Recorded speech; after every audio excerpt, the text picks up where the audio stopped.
सोचो, अगर हम यूनिवर्स की आवाज़ सुन पाते। 1917 में साइंटिस्ट्स ने रेडियो टेलीस्कोप से स्पेस को सुनना स्टार्ट किया और उन्हें मिला एक स्ट्रेंज सिग्नल, टिक टिक टिक, बिल्कुल परफेक्ट टाइमिंग के साथ। इतना परफेक्ट कि साइंटिस्ट्स ने पहले सोचा ये एलियंस का सिग्नल तो नहीं। उन्होंने नाम भी रख दिया, LGM, लिटिल ग्रीन मैन। लेकिन सच इससे भी ज़्यादा शॉकिंग था। ये सिग्नल्स आ रहे थे पुल्सार्स से, डेड स्टार्स के कोर्स जो यूनिवर्स में लाइट हाउस की तरह चमक रहे हैं।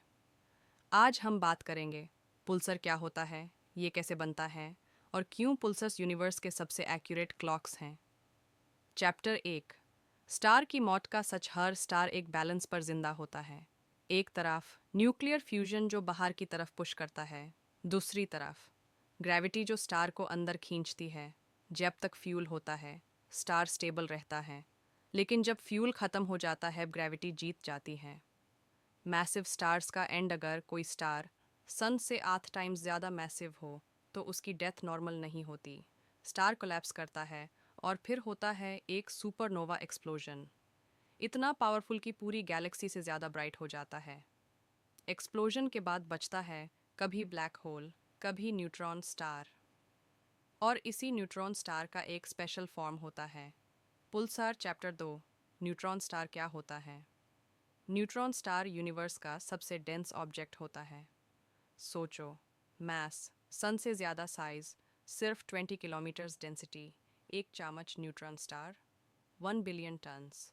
यहाँ 2 एटम्स क्रश हो जाते हैं, इलेक्ट्रॉन्स और प्रोटॉन्स मिलकर न्यूट्रॉन्स बना लेते हैं। और जब ये न्यूट्रॉन स्टार बहुत फास्ट स्पिन करता है और स्ट्रॉन्ग मैग्नेटिक फील्ड रखता है, तब वो बन जाता है पुल्सार। चैप्टर 3, पुल्सार कैसे काम करता है। पुल्सर एक रोटेटिंग न्यूट्रॉन स्टार होता है जो रेडिएशन के बीम्स इमिट करता है। प्रॉब्लम यह है, मैग्नेटिक एक्सिस और रोटेशन एक्सिस सेम नहीं होते। इसलिए जब पुल्सर घूमता है रेडिएशन का बीम स्पेस में स्वीप करता है, और जब बीम अर्थ की तरफ आता है हमें मिलता है एक signal, pulse gap, pulse gap, बिल्कुल लाइट हाउस जैसा। इसलिए नाम पड़ा पुल्सार। चैप्टर 4, सबसे एक्यूरेट क्लॉक्स। पल्सार्स इतने एक्यूरेट होते हैं कि कुछ पल्सार्स एटॉमिक क्लॉक्स से भी ज़्यादा प्रिसाइज होते हैं, 1 मिलियन साल में सिर्फ 1 सेकंड का एरर। इसी वजह से साइंटिस्ट्स पल्सार्स का यूज़ करते हैं टाइम मेजरमेंट के लिए, स्पेस टाइम स्टडी के लिए, आइंस्टाइन के थ्योरीज टेस्ट करने के लिए। यूनिवर्स लिटरली पल्सार्स की धड़कन पर चल रहा है। चैप्टर 5, पल्सर्स के टाइप्स। रेडियो पल्सर्स सबसे कॉमन रेडियो वेव्स इमिट करते हैं, रेडियो टेलीस्कोप से डिटेक्ट होते हैं। 2, एक्स-रे पल्सार्स बाइनरी सिस्टम्स में होते हैं, अपने कंपेनियन स्टार से मैटर चुरा लेते हैं। 3, मिली सेकेंड पल्सार्स बहुत फास्ट, 700 रोटेशंस पर सेकेंड। यूनिवर्स के सबसे स्टेबल ऑब्जेक्ट्स। 4, मैग्नेटार्स सबसे डेंजरस टाइप, मैग्नेटिक फील्ड इतना स्ट्रॉन्ग कि एटम्स डिस्टॉर्ट हो जाते हैं, अर्थ पर भी इफेक्ट पड़ सकता है। चैप्टर 6, आइंस्टाइन और पुल्सार्स। 1974 में साइंटिस्ट्स ने डिस्कवर किया एक बाइनरी पुल्सर सिस्टम। धीरे धीरे दोनों पुल्सर्स पास आ रहे थे। रीजन, ग्रेविटेशनल वेव्स, एग्जैक्टली वही जो आइंस्टाइन ने प्रिडिक्ट किया था। पुल्सर्स ने प्रूव कर दिया, आइंस्टाइन गलत नहीं थे। Chapter 7, pulsars as future GPS. NASA एक प्रोजेक्ट पर काम कर रहा है, पुल्सर बेस्ड नेविगेशन। जैसे जीपीएस सैटेलाइट्स अर्थ के लिए, वैसे पुल्सर्स फ्यूचर में स्पेसक्राफ्ट्स के लिए होंगे।